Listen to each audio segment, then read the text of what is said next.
Hi, I'm Linda Tellington-Jones, and I'm really thrilled to be presenting to this Tellington ТиТач Summit in Russia from my home in Hawaii. Perhaps some of you have already heard that I made 10 trips to the former Soviet Union from 1984 to 1997. And so I want to tell you about this Tellington method. Before what we now call the Tellington ТиТач method got started, I have a very long history in the horse world.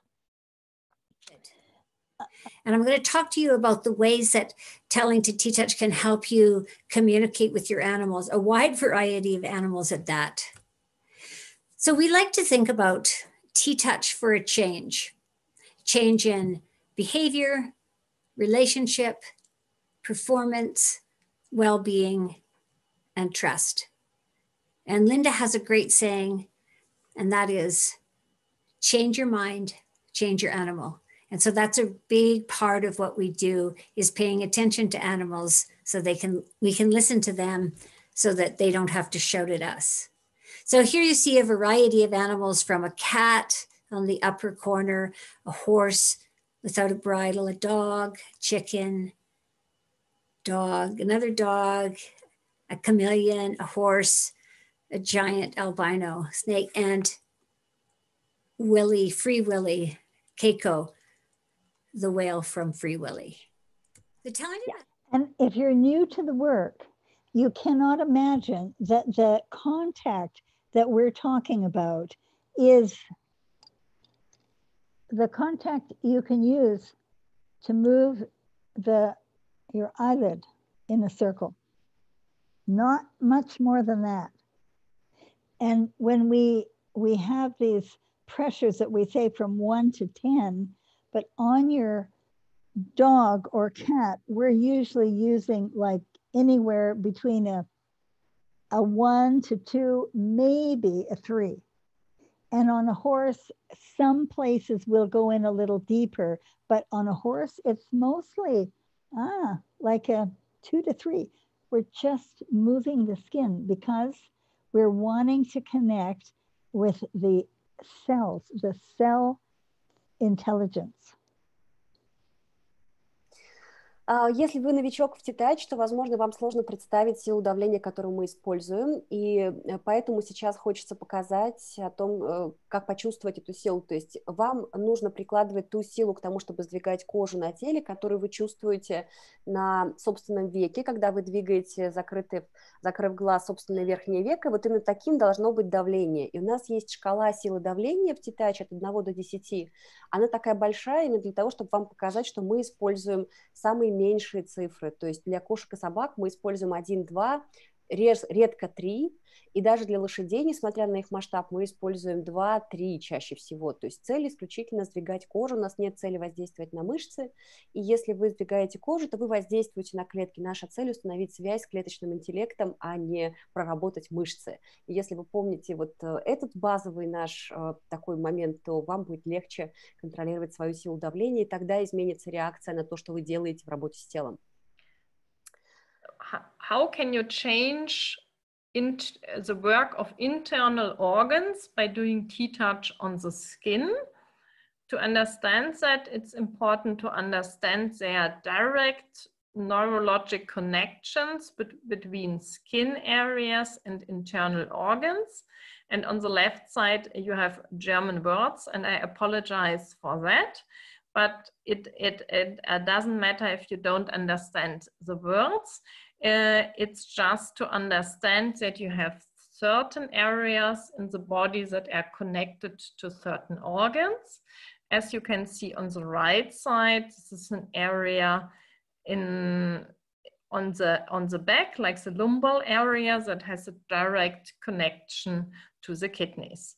So if we work on the skin, we can also influence the internal organs. Many fearful dogs have issues with their feet, either handling, toenail cutting, or stepping on various surfaces.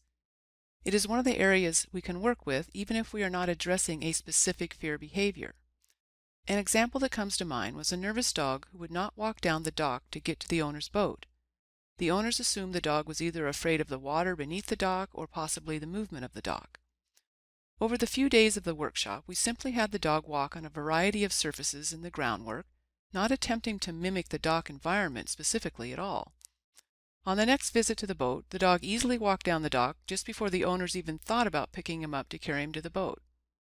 In our ТиТач community, a common phrase we often repeat is, just do the work and see what happens.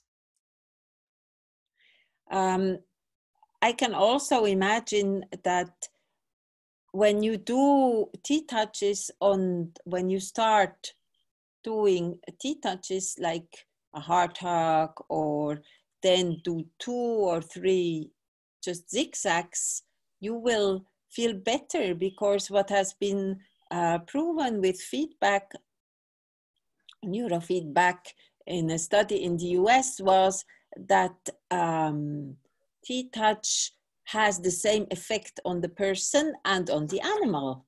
And I know there is a person here in Switzerland who has taken courses with me with, how do you call them, rabbits?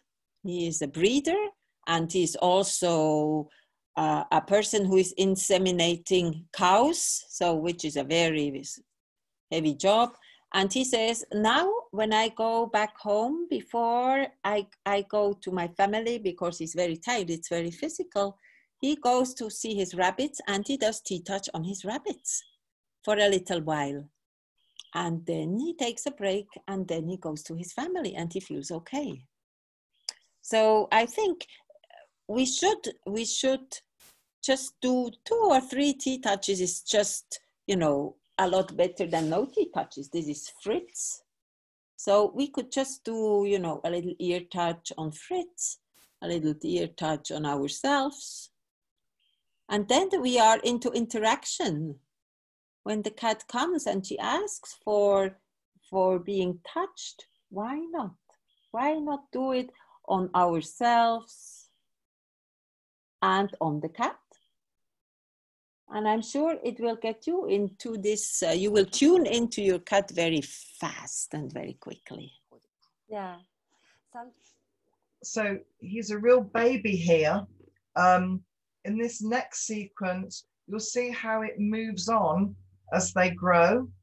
In this sequence, I've literally just got him out of the van. It's very excited and big. And there's also the next door's donkey is braying, which has made him even more excited. So this first video is just getting him to start to settle, to focus on some groundwork. Yeah, right. Вы его видели на первых видео, где он перешагивал по площадке на тренинге совсем малышом. Сейчас он уже подрос, и вы его увидите сейчас фрагмент реальной сессии, когда его только что выгрузили из машины, и он весь такой взбудораженный, потому что он ехал, и еще они приехали на ферму, и там по соседству пасутся ослики, поэтому можете себе представить степень возбуждения собаки. Она, собственно, сейчас вся будет практически подпрыгивать, и целью этой работы будет хоть немножечко ее заземлить и помочь ей почувствовать землю под ногами. Right, we're ready. Okay, so this is Ted. Его зовут Тед. Yes, that's the puppy from the previous sequence. He's wearing a harness with a double connection now and a ТиТaч connector, one of Robin's ТиТaч connectors. So to start with, all he can concentrate on doing is walking across the labyrinth. He can't concentrate enough to turn corners at this stage. And so when he just starts to settle a little bit, you can really hear this donkey braying in the distance. You can see him looking. Мы сейчас видим собаку, на которой есть шлейка с 2 точками контакта. Несмотря на конфигурацию, которую вы видите, у него коннектор, ТиТач коннектор, и он, естественно, на коннекторе пристегнут на длинный поводок. И план был поработать с ним в лабиринте, но он слишком взбудоражен, чтобы делать повороты в лабиринте. Поэтому они просто прошли туда-обратно несколько раз. У нас нет цели заставлять собаку протаскивать ее через лабиринт. Мы хотим ее подвести к этому. Там вот прям по соседству слева гуляют ослики и издают всякие разные звуки. И, как вы видите, он туда весь отвлекается, то есть он очень взбудоражен по поводу этого соседства.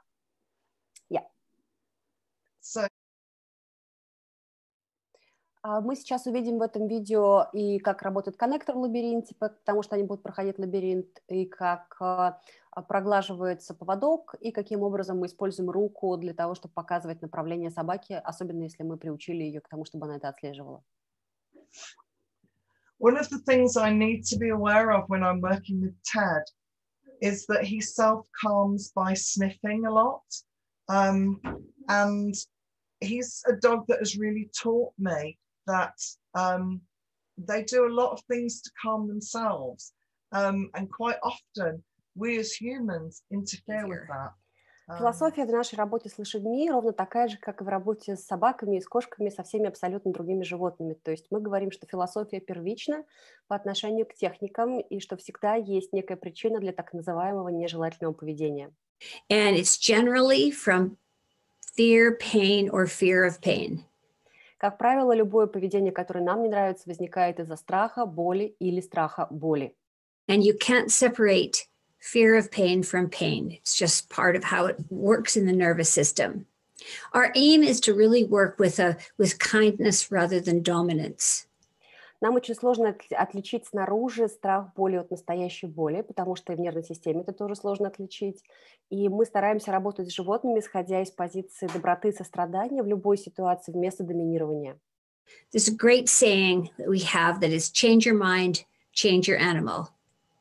And it goes a long way with how we think and the labels that we put on animals. Change the posture, change the behavior is a... Мы очень часто повторяем одну и ту же фразу, которую вы тоже много раз уже слышали: измени свое мышление, изменишь свое животное. И это связано с тем, каким образом мы подходим к нашему животному, и то, каким образом животное себя чувствует, будет отражаться в том, как оно выглядит. Поэтому изменишь позу, изменишь поведение. They're really important part of our philosophy.